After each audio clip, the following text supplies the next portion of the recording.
시간에는 생 곁에 무성한 가지라는 제목으로 함께 은혜를 나누기를 원합니다.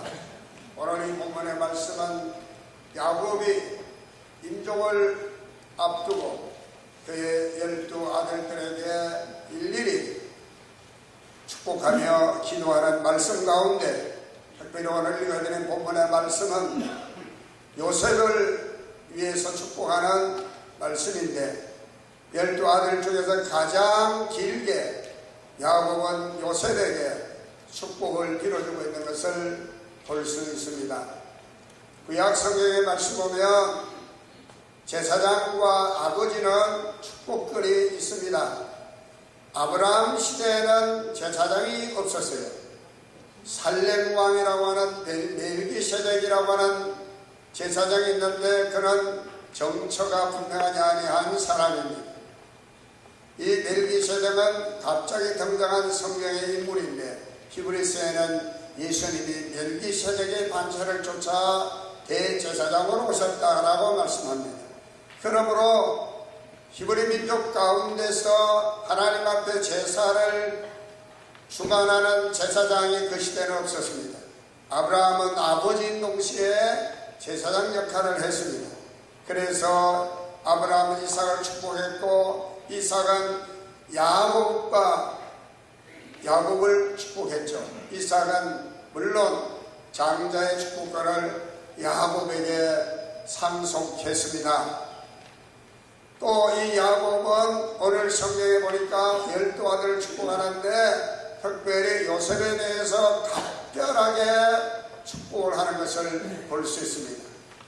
구약시대 때 하나님께서 모세시대에 이르러서 비로소 제사장 제도를 세우시고 아론과 그 자손들로 하여금 제사장 직분을 수행하게 하심으로써 민수기 6장 22절로 27절의 말씀 보면 제사장들로 하여금 이스라엘 백성들을 축복할 것을 말씀합니다.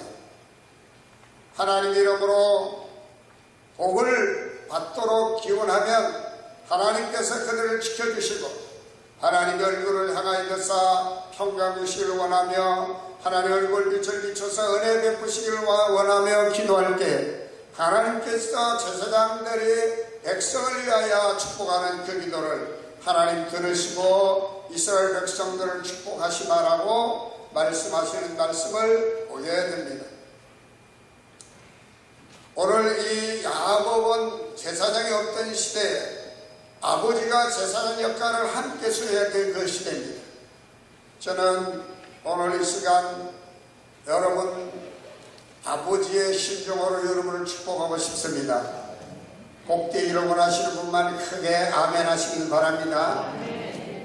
저는 우리 오정교회 성도님들이 그리고 여러분의 가정이 그리고 여러분의 사업이 그리고 우리 오정교회가 정말로 복받기를 원합니다. 저는 성경을 읽으면서 어떤 복을 받으면 좋을까? 가장 모범적인 복에 복받은 사람의 사례를 생각할 때 바로 요셉입니다. 야곱은 그 12 아들 가운데 요셉을 가장 길게 축복을 했습니다. 여러분 오늘 본문의 말씀 보면 야곱은 요셉은 샘 곁에 무성한 가지와 같다 이렇게 축복합니다. 요셉으로 하여금 샘 곁에 무성한 가지와 같아라 이런 말이죠. 여기서 말하는 샘은 우리가 사막의 오아시스입니다. 고인 물이 아니라 땅속에서 솟아나는 물입니다. 고이는 물은 썩지만 솟아나서 흐르는 물이기 때문에 이 물은 맑은 물이고 깨끗한 물이고 이 물을 마시면 누구든지 살 수가 있습니다. 제가 참고로 가장 원어에 가깝게 성경을 영어로 번역해놓은 성경이 바이블, 홀리 바이블이라는 성경인데 이 성경에 보니까 샘을 이렇게 번역을 했더라고요. 스프링, 봄이라는 말과 같은 단어인데 이게 바로 샘입니다. 샘. 그런데 제가 구약 주석학자인 칼 델리츠라는 사람의 Commentary on the Old Testament라고 하는 그 주석을 찾아보니까 그 칼 델리츠는 뭐를 어떻게 해석했는지 몰라도 스프링이라고 번역하지 않고 웰이라는 말로 번역을 했습니다. 우물이라는 말로 번역하고 있습니다. 그러니까 이게 샘이나 우물이나 특징이 똑같은 거예요. 지하수가 고인, 그리고 그 고인 물이 그냥 고여 있는 것이 아니라 지하수를 따라 맥을 따라 흐르는 겁니다. 예전에는 다 집집마다 샘이 하나 있고 우물이 하나 있었고 또 마을에도 마을 공동 우물이 있었어요. 여러분, 사막에서 이 샘이라고 하는 것은 생존을 의미하는 것입니다. 특별히 나무도 생존하는 데 있어서 반드시 물이 있어야만 생존할 수 있습니다. 사람과 모든 짐승도 물이 있어야만 생존합니다. 그리고 우리 사람들은 몸의 70%가 물로 구성되어 있다고 합니다. 그래서 여러분들이 건강하게 사시기를 원하시는 분은 좋은 물, 깨끗한 물을 조금씩 자주 드시기를 바랍니다. 이건 과학적으로 증명된 사실입니다. 여러분, 피가 맑지 못한 사람들을 보면 물을 평소에 잘 안 드는 사람이에요. 물이라고 하는 것이 우리 몸을 이루고 있는 아주 중요한 성분이기 때문에 우리 사람들은 좋은 물, 깨끗한 물을 우리가 자주 조금씩 마셔야만 합니다. 여러분, 사람뿐만 아니라 짐승들, 또 나무도 생존하는데 반드시 필요한 것이 물이라는 것입니다. 물이 있어야만이 나무가 시들지 않고 잎이 청청하며 그리고 열매를 맺을 수가 있는 것이죠. 예수님께서 사마리아 수가라는 동네에 들어가셔서 거기 야곱의 우물가에서 물을 길러온 한 사마리아 여자를 만나게 되는데, 이 여자와 예수님께서 대화하시는 내용이 요한복음 4장 13절로 14절에 나옵니다. 예수께서 대답하여 이르시되 이 물을 마시는 자는 다시 목마르게 하리와 내가 주는 물을 마시는 자는 다시 목마르지 아니하리니 그 배에서 생수가 내가 주는 물은 그 속에서 영원토록 솟아나는 샘물이 되리라. 예수님의 주시는 물은 영원히 솟아나는 샘물이라고 말했습니다.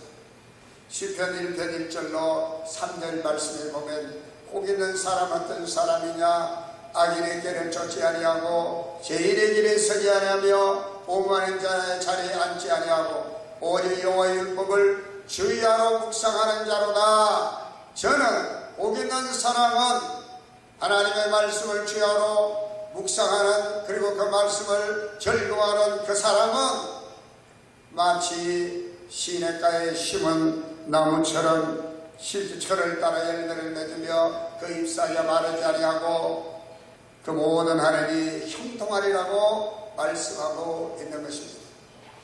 오늘 아버지 야곱이 그 아들 요셉에게 샘 곁에 무성한 나무 같아라, 이 말은 복 있는 자가 되라, 그런 말씀이에요. 할렐루야. 오늘 이 자리에 계신 여러분들이 샘 곁에 무성한 가지가 되시기를 축복합니다.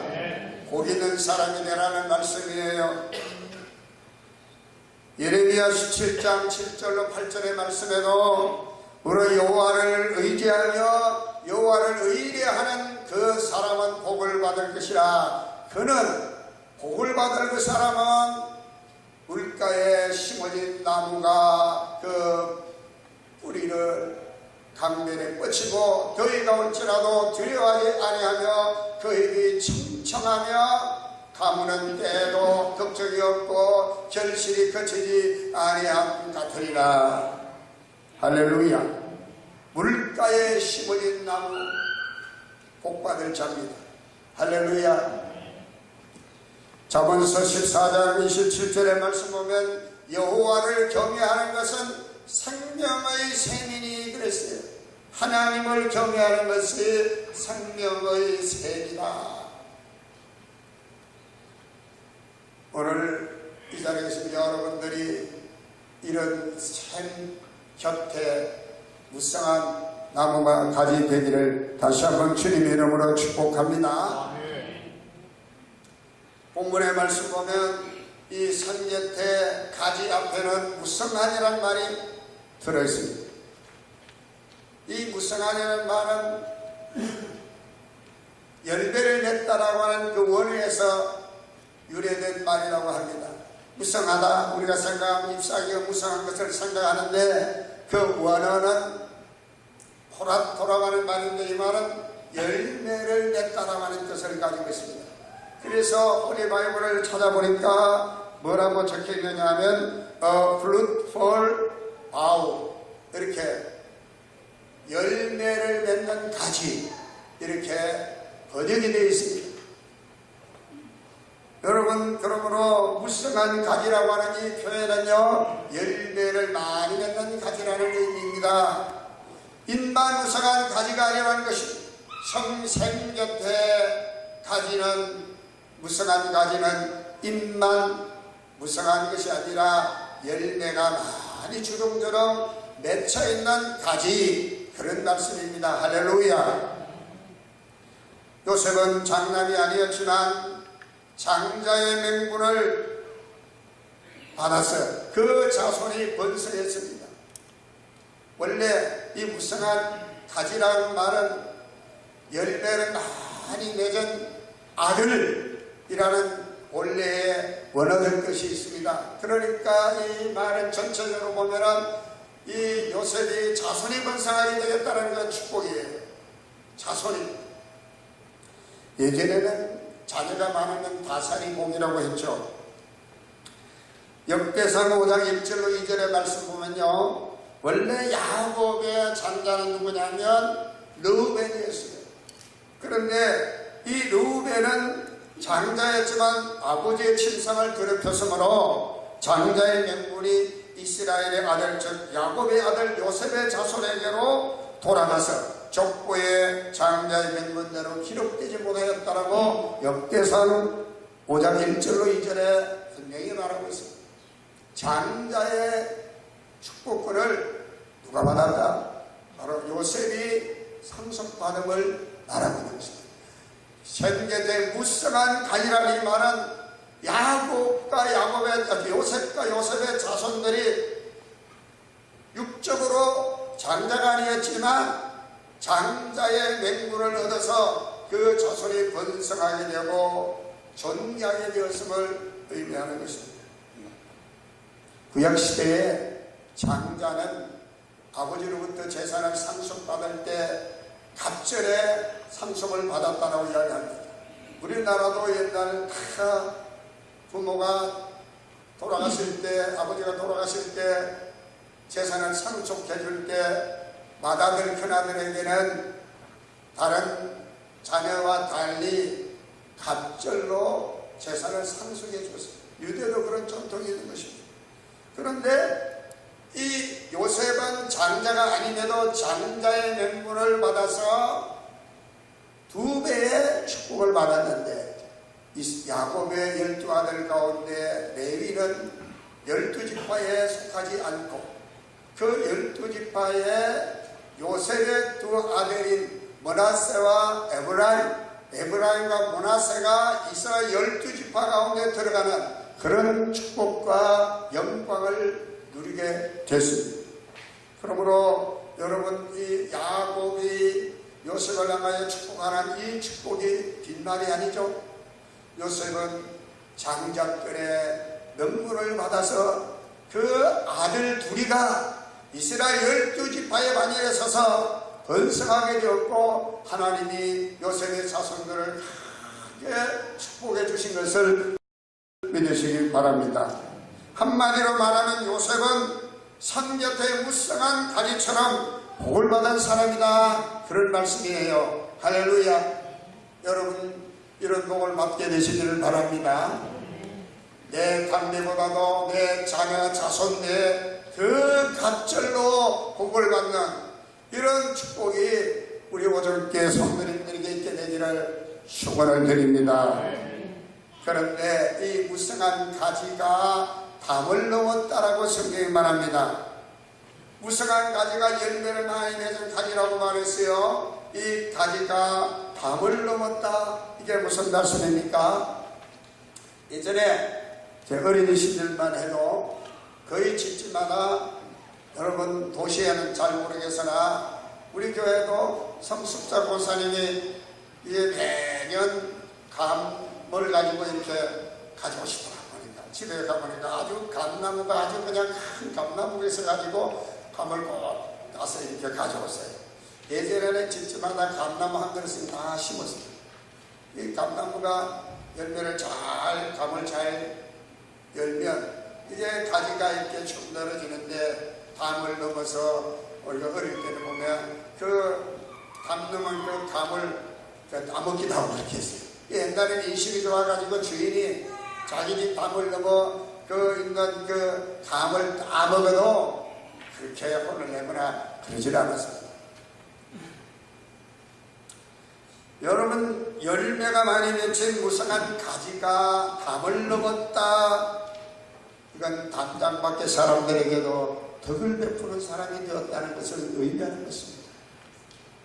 요셉은 자신만 복을 받고 누리는 인생을 산 사람이 아니라 이웃에게도 복을 함께 누리도록 덕을 베푼 사람이 되어라. 그런 축복을 빌고 있는 것입니다. 여러분, 요셉의 생애를 보며 요셉 후에 애굽의 총리 대신이 됩니다. 7년 풍년이 되는데 곡식을 창고에 많이 저장해 두었다가 나중에 7년 10년이 닥치는데 저 가나안 땅에서도 흉년이 되니까 애국의 곡식이 많이 쌓여있다는 얘기를 듣고 형제들이 자기를 종으로 팔아넘긴 인신매매했던 그 형들이 애국까지 와서 곡식을 구하러 오잖아요. 자기 그 동생 요셉이 애국의 총리가 되어서 곡식을 나눠주는 그러한 권한을 가지고 있는 사람인 걸 알지도 못한 채, 그런데 요셉은 자기 형제, 부모 형제들에게 곡식을 나눠주고 또 주변의 민족들의 곡식을 살아오면 곡식을 나눠주는 사람이 됐습니다. 할렐루야. 여러분, 복을 많이 받으시고 복을 이웃에게 베푸는 그런 덕스러운 분들이나 되시기를 축복합니다. 지금 야곱의 요셉을 축복하는 내용이 바로 그거예요. 많은 사람들이 복을 받고 잘 먹고 잘 살아야 되겠다, 그렇게 생각합니다.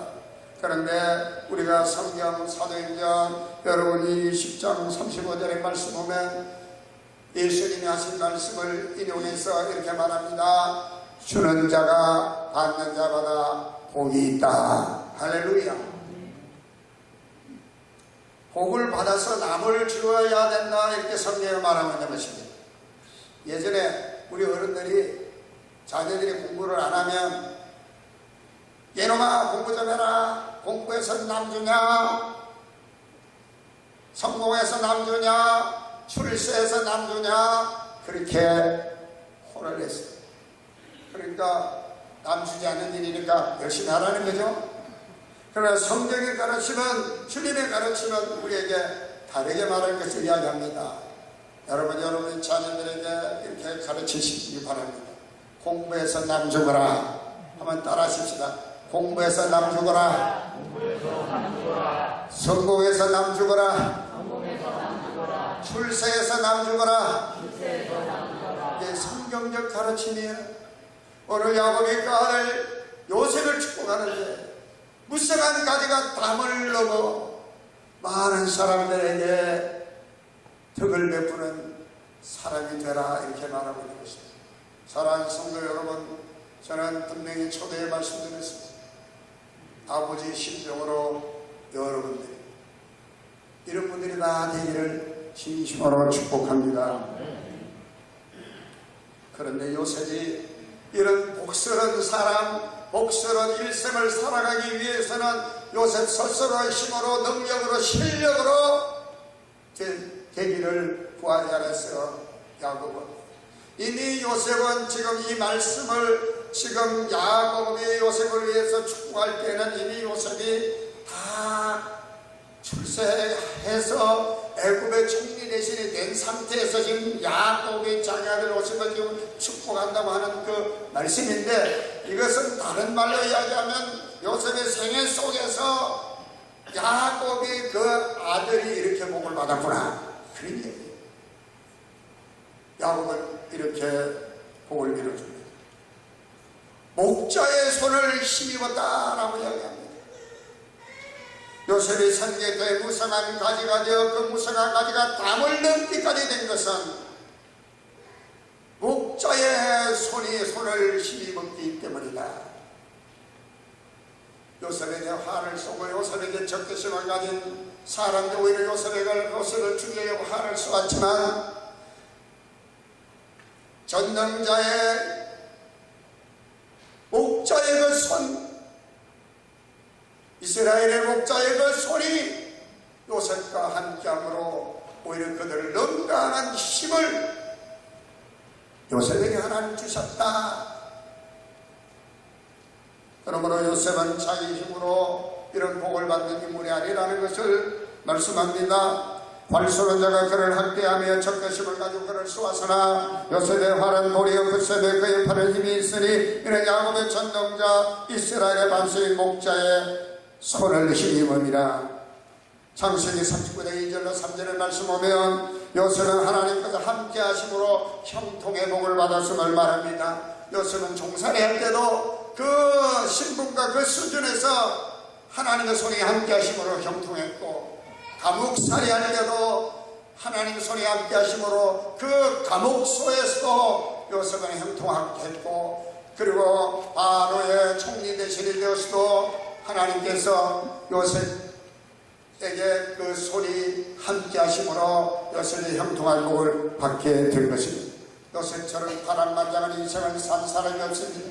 요셉은 그야말로 역기능적인 가정에서 자기 동생 베냐민이 태어나자마자 어머니 라헬이 일찍 세상을 떠나고 엄마 없는 아들 불쌍히 여긴 아버지 야곱은 어릴 때부터 이들을 편애하게 됩니다. 자연이 그러다 보니까 형들이 요셉을 미워해요.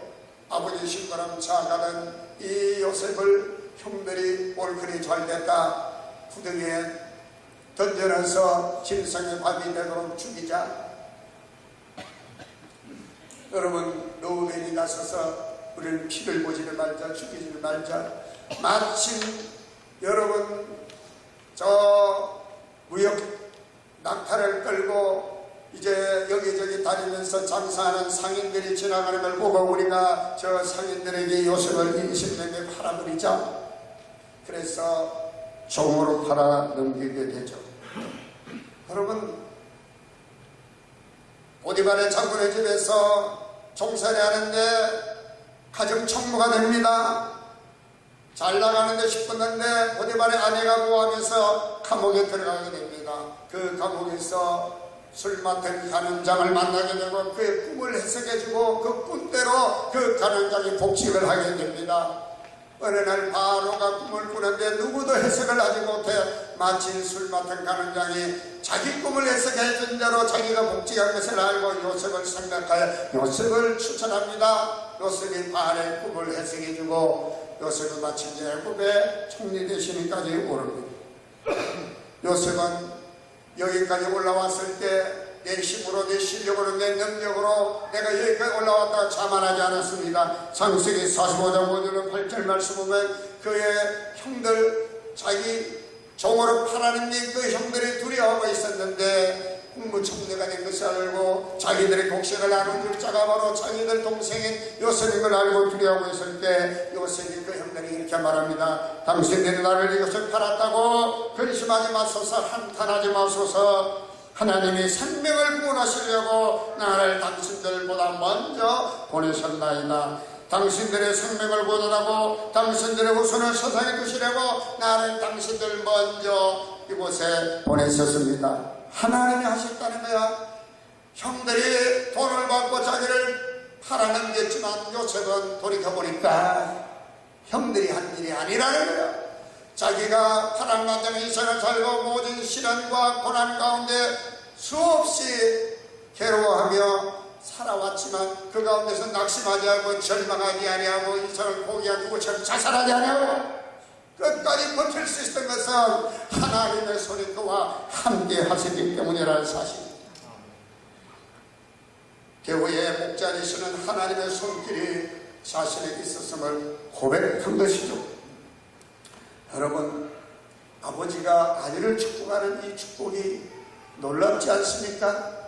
그냥 잘되는 게 아닙니다. 하나님의 손이 함께 하시는 사람이 되거라.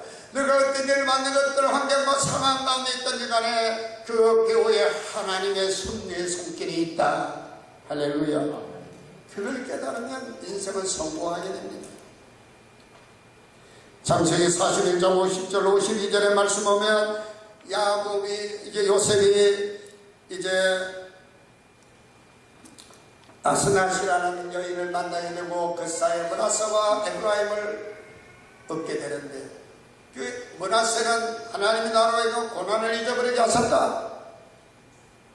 아버지 지위를 잊어버리게 하셨다. 에브라임은 하나님이 나를 내가 수고한 땅에서 번성하게 하셨다. 자기의 신앙의 고백을 작은 아들 에브라임에게 이름을 붙여서 고백하고 있는 것을 보게 됩니다. 여러분, 이제 말씀을 정리하겠습니다. 오늘 야곱이 요셉을 축복하는 이 말씀, 요셉아, 너와 네 자손은 선제 때 무성한 가지가 되거라. 그리하여 그 가지가 담을 넘도록 하여라. 그리고 하나님 목자의 손이 너와 함께하므로 너를 적대시하고 너를 넘어지게 하려고 하는 자들까지도 네 앞에 꼼짝 못하게 되어라. 힘들고 어려울 때 이해할 수 없는, 도저히 감당할 수 없는 것 같은 상황 가운데 있었을 때 요셉은 아버지 이 축복대로 사시고 이미 하나님이 자기와 함께 하셔서 자기를 도와주신 것임을 고백하고 있었습니다. 여러분의 자녀들이 그런 분들이 되시기를 바랍니다. 요셉은, 야곱은 마지막으로 요셉에게 이런 축복을 빌어줍니다. 위로 하늘의 복과 아래로 깊은 샘의 복과 젖먹이를 복과 태의 복을 구했습니다. 대를 이어가면서 복을 받고 누리며 받은 복을 이웃에게 베푸는 삶을 살도록 구한 것입니다. 여러분, 록펠레를 잘 알 것입니다. 록펠레는 18살 때 영국을 떠나 대서양행전에서 미국에 와서 구두방 정문으로부터 시작했습니다. 그때 가족은 25센트를 어머니 말씀에 따라 아직 월급도 받지 않았지만 몽땅 하나님 앞에 10분의 1을 바칩니다. 하나님이 그를 축복하셔서 33세에 그는 부자가 되었습니다. 43세에 미국의 최대의 부자가 되어집니다. 53세에는 세계 최대의 부자가 되어집니다. 그런데 55세에 이런 진단을 받습니다. 당신은 1년만 살다가 죽습니다. 55세 때 어느 날 실체를 타고 이 록펠러가 병원에 들어가는데 병원 로비에 이런 문구가 있었습니다. 주는 자가 받는 자마다 복되다. 록펠러는 그 문구를 보는 순간에 마음이 찡해졌고 다시 한번 자기 인생을 돌아보게 됐습니다.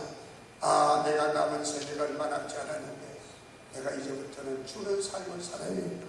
마침 그때 병원에서 누가 왁짝지껄 시끄러운 소리가 들려오기 시작했습니다. 한 소녀가 지금 병이 들어서 병원에 입원을 해서 치료를 받아야 되는데 병원비가 없어서 입원이 안 된다는 겁니다. 병원 측에서. 그래서 록펠러가 주는 자가 뭐라고요? 복이 있다. 익명으로 그 소녀의 병원비를 치러줍니다. 얼마 후에 이 소녀가 회복됐다는 얘기를 듣고 록펠러는 이렇게 말합니다. 지금까지 이 순간보다 내가 행복했던 적은 없었다. 그래서 롱펠레는 그때부터 베푸는 삶, 주는 삶을 살았습니다. 하나님의 말씀대로 마치 시냇가에 심은 나무처럼 열매가 풍성한 삶을 살았고, 그는 55세부터 43년 동안 그 가지가 단장을 넘는 삶을 살았을 때 하나님께서 건강하게 98세까지 살게 하시고, 그리고 미국 가면 뉴욕 가면 리버사이드 처치라는 굉장한 교회를 그가 건축해서 하나님께 바친, 그리고 지금도 그 후손들이 그 축복을 세상에 어려운 사람들에게 나눠주고 대학에 장학금으로 내놓고 이렇게 아름다운 일들을 하는 그러한 위대한 인물이 됐습니다. 여러분, 오늘 다시 말씀드립니다. 오늘 이 말씀 같이 우리 오정교회 사랑하는 성도님들, 또 여러분과 여러분의 자녀들이 성결대 무성한 가정이 되시기를 축복합니다.